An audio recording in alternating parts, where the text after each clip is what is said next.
What is up, guys? This is the Casual Wrestling Monday Night Raw post show for September 4, 2023. Coming to you every week after Monday Night Raw. I am NerdyD, and if you are listening to this, you are the CWC, unless you're one of these IWC spies that keep trying to infiltrate our chill-ass wrestling community.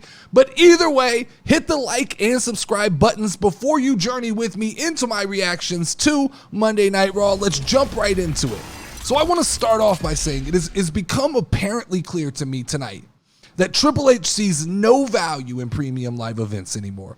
It used to be that WWE would take premium live events, or pay-per-views as we used to call them, and create these large culminations of the biggest storylines in wrestling.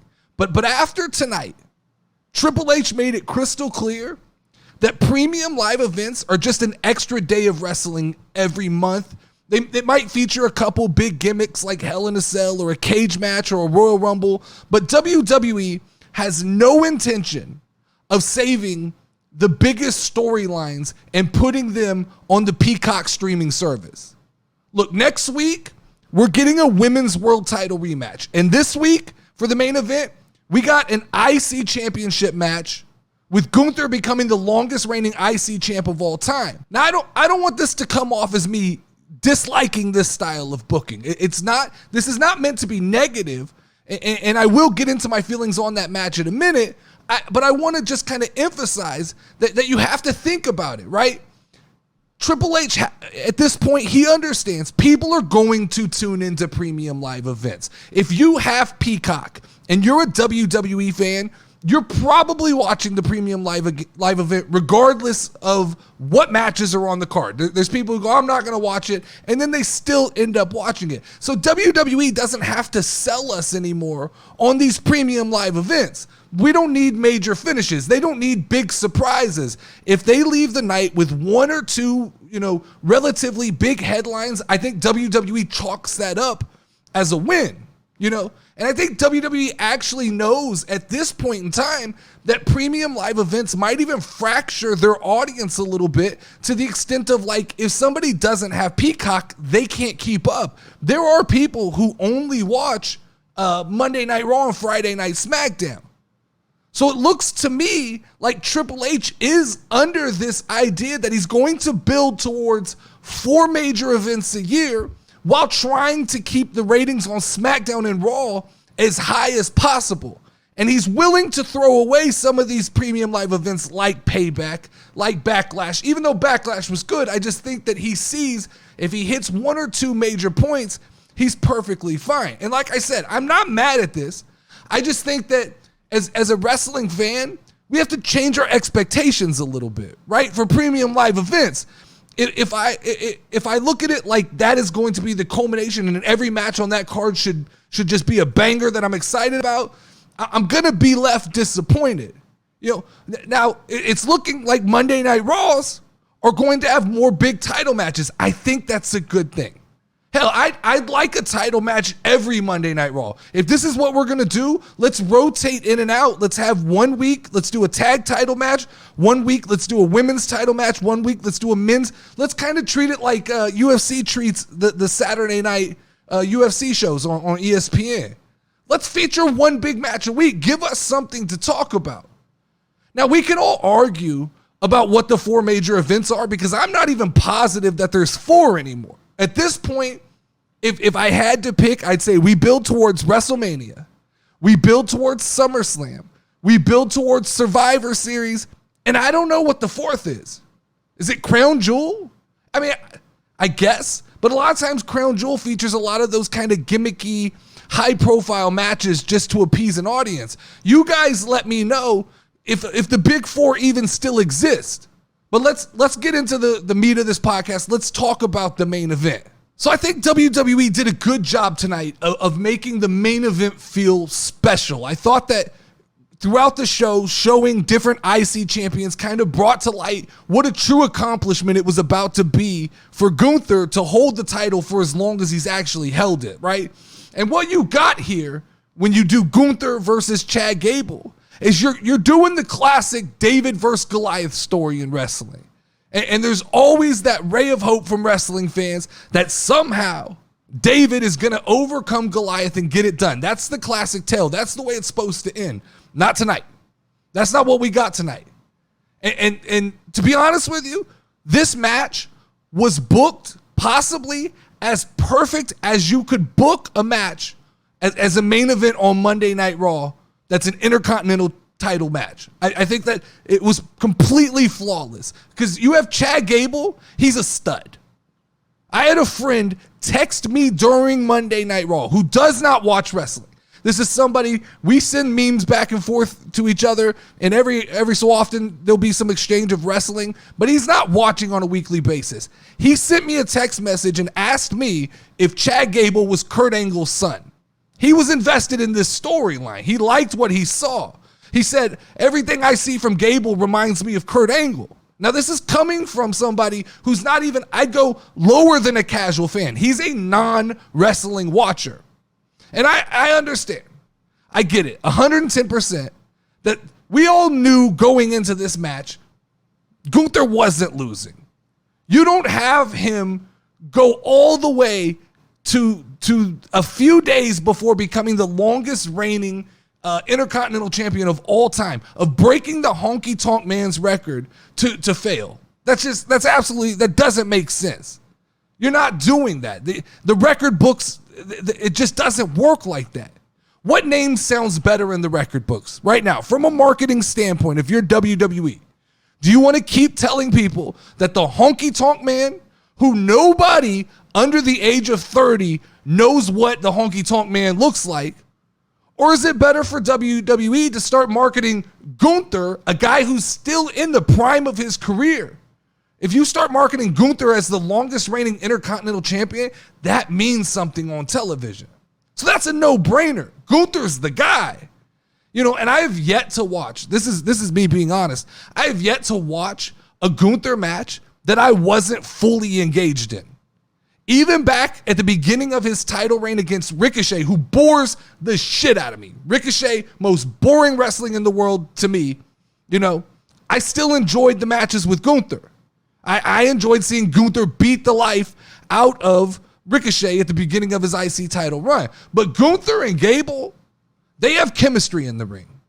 I don't think this is over by any means. I think this is the beginning of something bigger down the line, and a well-deserved passing of the torch from Gunther to Gable at some point. I believe Gable will be rewarded for the work he put in tonight. But the truth is, they could probably put on this level of match 5 weeks in a row, and I wouldn't be bored. I wouldn't complain. I wouldn't get on this microphone and go, oh, here we go again. It's Gable and Gunther. I'm all for it. Like, every time these two get in the ring, the chemistry works, and I enjoy the match.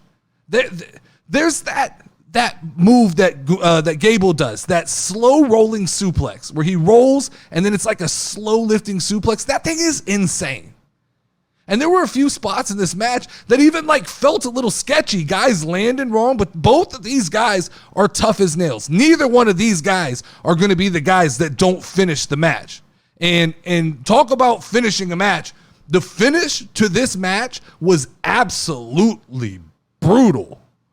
That powerbomb to clothesline from hell combination, I thought Gable died. God, I think he's dead. He's dead, Dennis. He's definitely dead. I'm not gonna lie. I thought Gable was dead. I think Gable's daughter thought that she just witnessed Gunther murdering her father in the middle of the ring. I think she turned to her mom and said, I thought you said this shit was scripted. Why is dad dead? That was a brutal ending. Brutal in a positive way.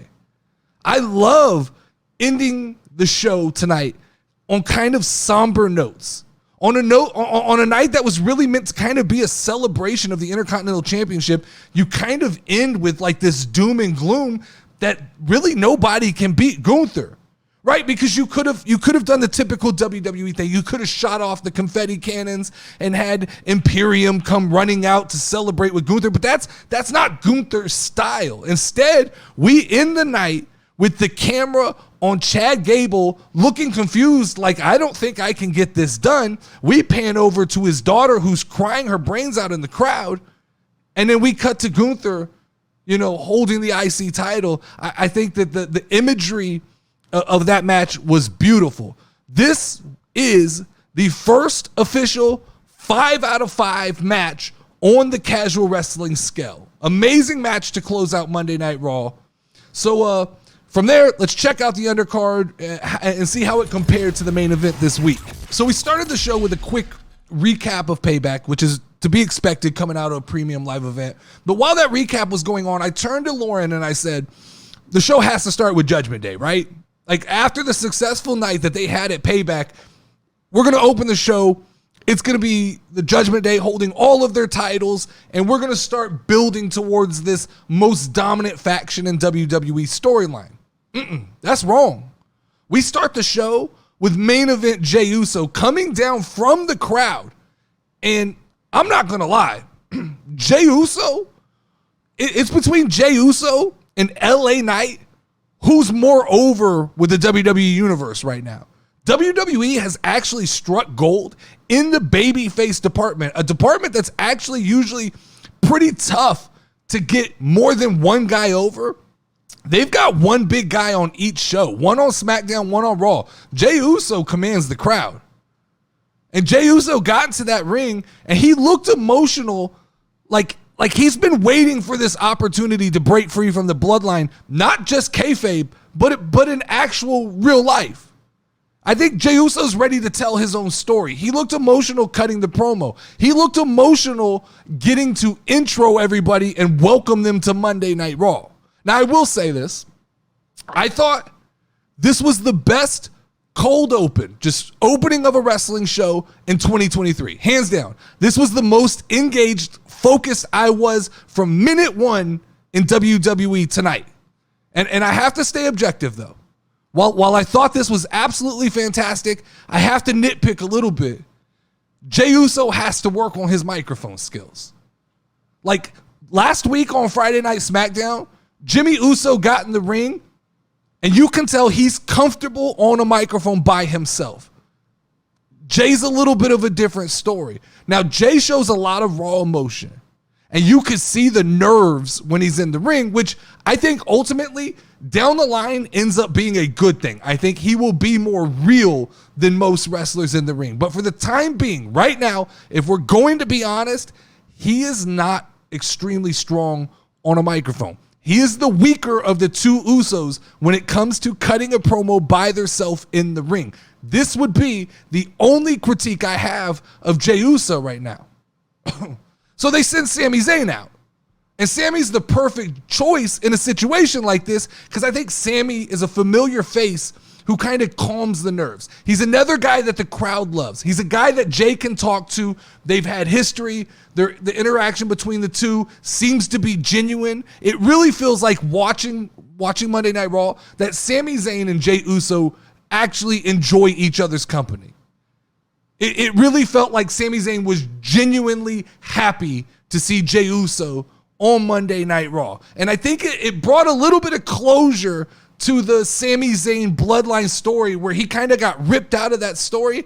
I think this was a little bit of closure that we were all looking for that was a little bit unexpected. And if that's where it ends for Sami Zayn and the bloodline, I like it. It's fine. Still think there's a high possibility that we go Team Jey versus Team Jimmy at Survivor Series, and this set the seeds for an easy path of getting Jey Uso, Sami Zayn. Sami can bring on KO. You throw in Cody Rhodes and one more person, and that's a hell of a Survivor Series team. So I still think like you could be planting seeds all while kind of closing up some other storylines. But I will say, Jey Uso, breath of fresh air on Monday Night Raw. He sets up so many new possibilities for stories on a show that had seemingly become like, the 6-man tag match main event, stagnant, wrestling brand. I think that Jey Uso will immediately kind of breathe fresh air into Monday Night Raw. Everything from the tease with Judgment Day, which I'll talk about a little later, to the stare downs with Drew McIntyre and Riddle, all fresh stories that can help elevate Jey Uso to a main event player. And when let's just refresh on when I say Jey Uso is his one flaw is microphone. I don't think that he doesn't possess that ability. Like certain guys like Dominic Mysterio, I say it's going to be hard for Dominic to ever really get confident on that microphone. I think Jey Uso just needs the reps. I think he's been part of a faction that had Paul Heyman and Roman Reigns, guys who dominated a microphone. I think Jey Uso just needs the reps. I think once Jey Uso gets the reps, he will be perfectly fine. So the opening to Monday Night Raw on the casual wrestling scale, that's another 5 out of 5. Like that's another 5 out of 5. I thought it was absolutely amazing. An amazing way to start off Monday Night Raw. So 30 minutes later, we finally get some actual wrestling. And I'm not complaining because that was an amazing opening, but we finally get to what the show is. It's a wrestling show, right? And we get the Viking Raiders. The Viking Raiders are back on television. And what are the Viking Raiders? They're back to being NPCs. They're back to being, guys who just show up to help other people further their storyline. I don't get the Viking Raiders. I don't understand the purpose of being Vikings in pro wrestling if you don't have some kind of story or some kind of purpose. Because when you don't have story and you don't have purpose as a Viking, you're just weird guys who dress up like Vikings and fight for Viking honor in a wrestling ring. Why are you not out doing this shit in the mountains, fighting animals and stuff? I need reason why the Viking Raiders are in WWE, and WWE refuses to give me that. But the real story that's happening here is actually between guys that aren't even in the match tonight, right? Kofi Kingston comes out during the match, saves Riddle, who looked to be like about to go through a table. And in the classic kind of WWE storytelling fashion, Kofi tries his finisher, misses the Raiders, instead connects with Riddle. Riddle's then slammed through a table while Kofi becomes a battering ram into Drew McIntyre. The Viking Raiders get a win that nobody will remember. I mean, let's be honest. Nobody's going to remember who wins that match. That match was just a vehicle to show the frustration from Drew McIntyre and how he's beginning to kind of crack and get tired of the kind of happy-go-lucky Riddle. So later on in the show, Drew finds Kofi in the back and blames him for costing them the match, in which Kofi accused Drew of injuring Xavier Woods by hitting him with the chair last week. It's all, classic storytelling, right? This is classic wrestling. It's all great booking. I have no problem. I think this is great storytelling. I think this is playing out over the course of a couple of weeks. This is ultimately leading to probably a Drew McIntyre heel turn on Riddle or on the New Day. So I love it. I have no problem. No Nerdy D complaints on any of this stuff that's going on. It might be a little bit obvious. It might be a little bit obvious where this is going, but I think it's clean, it's cohesive, it's not messing with my intelligence. The destination is clear, but there's a lot of different paths that we can take to get where we're going. Like, there's even a possibility that Riddle and Drew could turn heel together. I don't think that that's completely out of the possibility, the realm of possibilities, but I also think there's a possibility that when Drew turns on Riddle, that Randy could return to save Riddle. There's so many different ways that you could go with this story. I like it. I think this is well thought out. I think it's time for Drew McIntyre to become a villain. A villain arc would do him well for a while. This is actually how you book a story that doesn't involve a world title. So if I'm grading this, the actual match between the Viking Raiders and Drew McIntyre and Riddle, a 3. It's okay. What I'm going to do is add in this extra segment and extra kind of information that we got and bump this up to a 4 because I think this was an okay match that involved great storytelling. So on the casual wrestling scale, the Viking Raiders, Drew and Riddle, include Kofi, that's a 4. So after that, we got a Seth Rollins segment. We got a Seth Rollins promo. We got more Seth Rollins, right? And in this Seth Rollins segment, from everything from showing up and talking to Adam Pearce to going out in the ring and cutting a promo, this is exactly what I meant when I talked about this is the product of safe booking.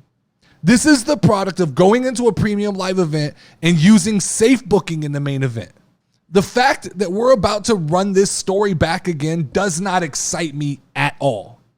You had me on the Shinsuke Nakamura train, and having him lose clean to a guy that has an injured back. You sold me. Seth Rollins was injured. Now I'm off the hype train. Like, this promo that you made Seth cut That put him in an awkward position. You had Shinsuke come out, speak in his native language, which is fine, but Seth looked absolutely confused. I don't think it read well with the crowd. I don't think anybody took that as a smart play from Shinsuke Nakamura. Then you get Seth offering him a title opportunity. He declines the opportunity. What is the perception WWE wanted us to walk away from this? That like Shinsuke Nakamura is a man of chaos? Because I absolutely left this segment more confused than confident. This is the type of WWE booking that's just absolutely insulting to me.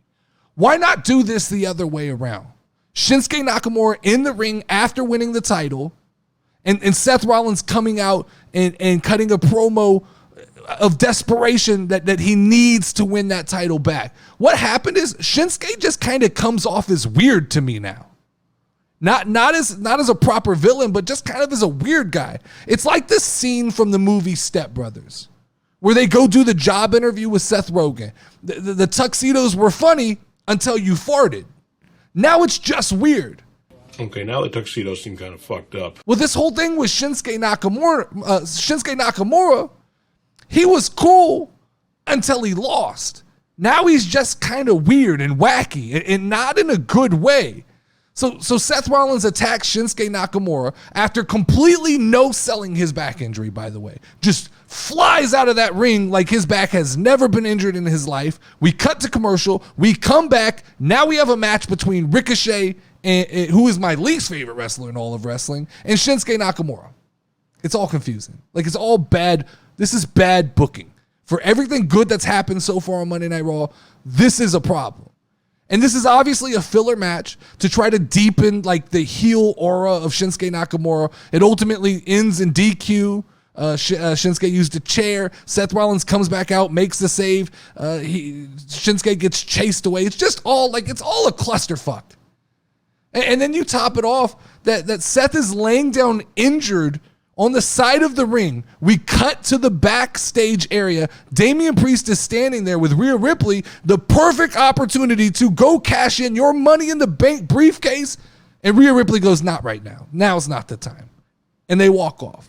I hated everything about this segment. I thought this was some of the worst booking I've seen in a long time. For all of the expectations I had saying it was Shinsuke Nakamura's moment, this is the worst possible direction that this storyline could have gone, and they're going with it.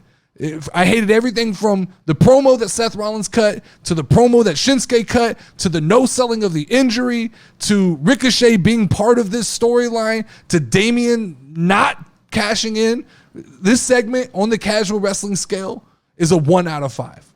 And it's very rare that I give something a 1, but this literally to me is what I would call terrible pro wrestling booking. So coming out of that, we went to the Judgment Day now coming out to the ring to cut their promo. And the Judgment Day are gold right now, man. The optics of the Judgment Day are absolutely beautiful. Holding all of the title belts, they look fantastic. And they came out, they're cutting the typical Judgment Day promo, which, I'll comment, WWE has to chill on pumping in this crowd noise for Dominic Mysterio at this point. Like, it was glaringly fake this week. And I'm not sure if they just turn up the crowd noise, the microphones, or if they're artificially pumping sound in, but it was obvious that was not what was happening within the arena. And I get the gimmick. I get that, yes, I've been to shows with Dominic Mysterio. They do boo. It's not that loud.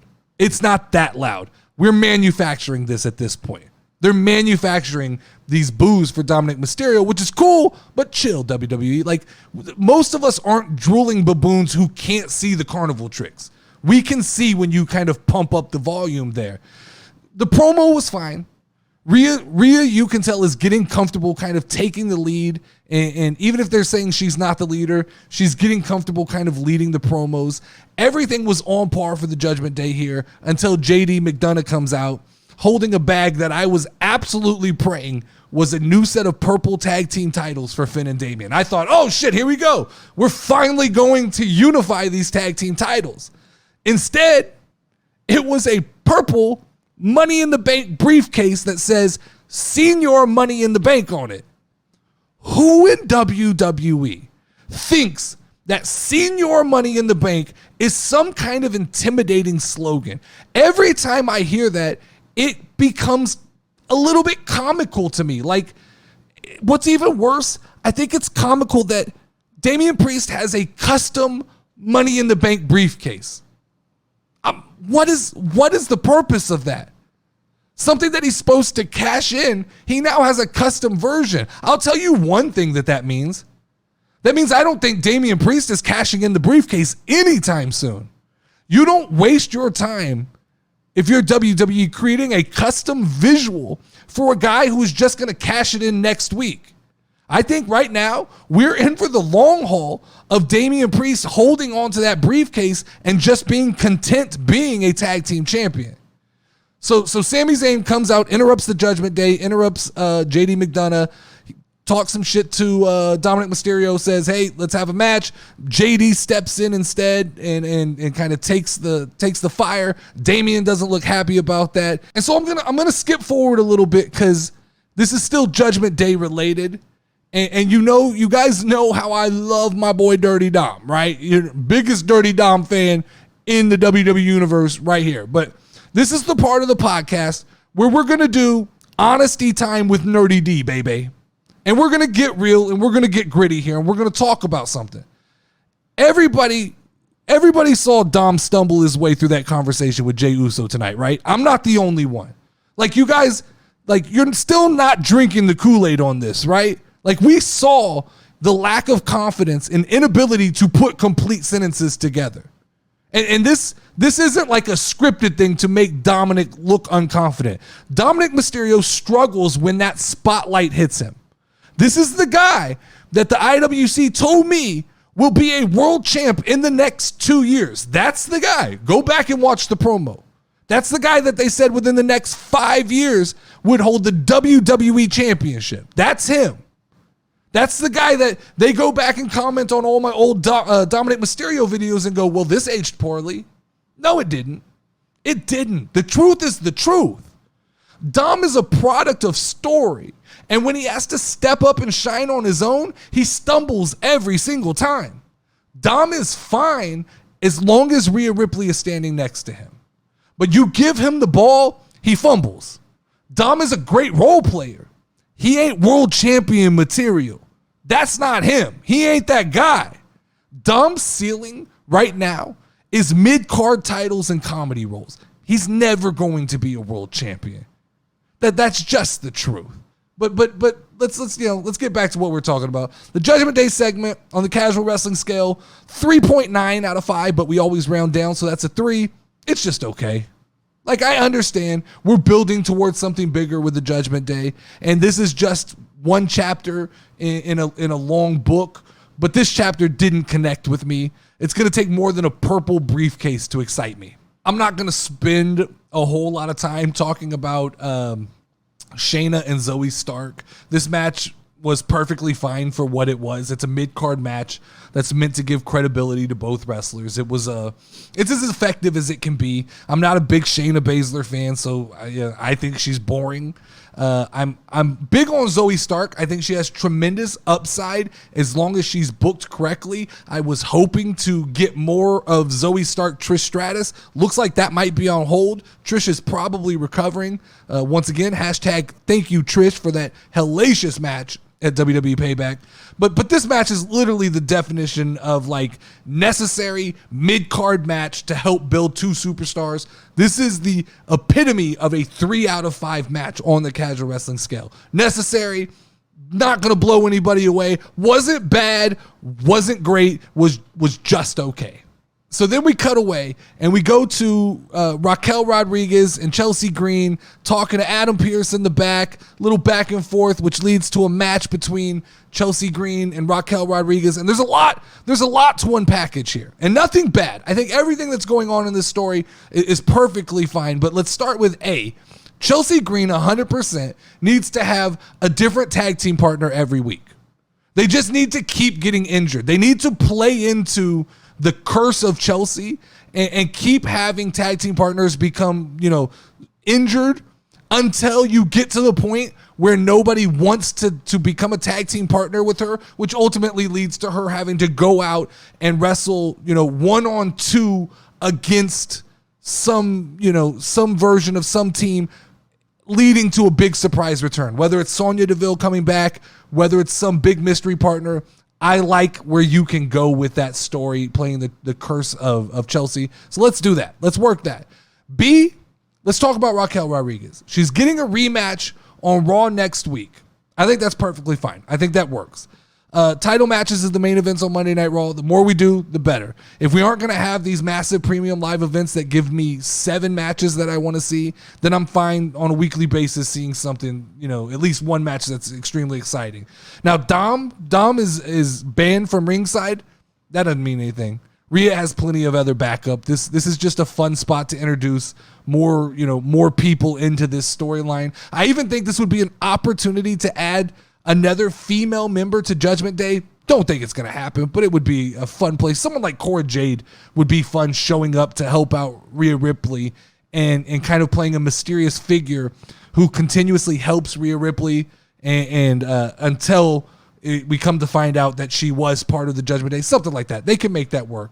But as far as this match went, Raquel versus Chelsea, once again, this is a casual 3 out of 5. It's not bad. It's a means to an end. It's just there to continue a bunch of different storylines. 3 out of 5. So after that, we got Miz TV. A completely unnecessary Miz TV. But this was absolutely one of those quirky segments that had no reason to be on the show, but ended up being, I guess, at best, comedy relief. But I will say that things like this show the range of The Miz and his ability to kind of come out of what seemingly is a big loss and make people laugh and make people cringe and make people forget that even happened. We're not going to talk about The Miz losing tomorrow. We're going to talk about this weird Miz TV segment we saw. This was the most WWE segment of all WWE segments. I'm sure that little kids ate this shit up. But for something that could have been absolutely horrible, I will give this segment a 2.5 out of 5. It was bad. It was cringy. But it was The Miz making us forget what happened. And if this ultimately leads to another Miz versus John Cena feud down the line, I'm good with it. Like, I think we could adjust this score even and say that it led to something bigger. So the last match of the night, pretty straightforward. JD McDonough versus Sami Zayn. Straightforward storytelling. JD comes to the ring alone. No Judgment Day presence, even after Rhea told Dom that he needed to make sure the match went the way that she planned it. This is a solid X's and O's wrestling match. Both guys have motors. They can wrestle. They're going to give you, a solid match. The action didn't really pick up until Dom showed up and cost Sami Zayn the match. Sami then attacked Dom with JD returning to make the save. He took the beating for Dom. Ultimately, this is just another, Judgment Day is going to have a presence on Monday Night Raw. This is just another little chip in the story here. And this looks like this was the way to finally give JD some acceptance into the Judgment Day. Hopefully, this causes more internal strife between Finn Balor and Damian Priest, because at least I feel the Judgment Day are at their best when there is internal conflict. That seems to create the best storylines in the Judgment Day. But the Judgment Day story is so open-ended that it actually makes watching Monday Night Raw fun again. I can't predict where this is going. I don't know. I have expectations. I throw out different ideas of Finn and JD taking the tag team belts and splitting them and different things like that. But ultimately, this is one of those stories where I'm just along for the ride. And to me, that's when I enjoy wrestling the most, is when I'm just a passenger. I can't predict. I can't see the ins and outs. And that's kind of what the Judgment Day are giving me right now. So I'm excited. I'm excited to watch next week's Monday Night Raw. I am excited and emotionally invested in the Judgment Day. So ultimately, JD McDonough versus Sami Zayn, 3 out of 5 or 3.5 out of 5 on the casual scale. And that led us into our big main event we talked about earlier. And I think it was ultimately it was a solid kind of co-main event. So here in the casual community, we like to recognize the matches in WWE that stood out just a little bit above the rest. So each and every week, we give out our casual wrestling awards for Match of the Night and Superstar of the Night. Match of the Night tonight, simple. Gunther versus Chad Gable. Chemistry's off the charts. It's another main event that was actually a main event. Something that left me going, that felt good. A better feeling than Payback even. So loved it. Thought it was good. Whoever booked the show, whoever managed the show, definitely understood that wrestling shows need a kind of rising curve, and we definitely finished with the best tonight. Superstar of the Night was a little bit more difficult. There was a part of me that wanted to give that to Chad Gable tonight, but ultimately I think this was Gunther's night, so I'm going to give it to Gunther. He just broke a 35-year-old record, and he's still Intercontinental Champion. So, yeah, we're going to go Gunther here. Yeah, we'll go Gunther. I think that makes most sense. And that leads us to the final casual wrestling score for tonight's Monday Night Raw. Here at the casual community, we have created a balanced 5-point rating system to ensure that all content is rated in a casual and cool system. With that being 5 amazing, 4 is great, 3 is okay, 2 is bad, 1 is terrible. So tonight's show, 3.43. 3.43. When I totaled up my numbers, that felt low because I felt like I liked this show more than a 3.43, but I'm going to tell you what happened. It's another okay Monday Night Raw because it had extreme highs, Gunther, Gable, Jey Uso, but it was ultimately held back by the clusterfuck of Seth Rollins and Shinsuke Nakamura. It was held back by the Miz's segment that didn't make a lot of sense. So for every high, it had a low that balanced it back out. And I understand when you're doing 3 hours of wrestling, you're going to have some misses, but it felt like tonight that there were some larger than normal whiffs on Monday Night Raw.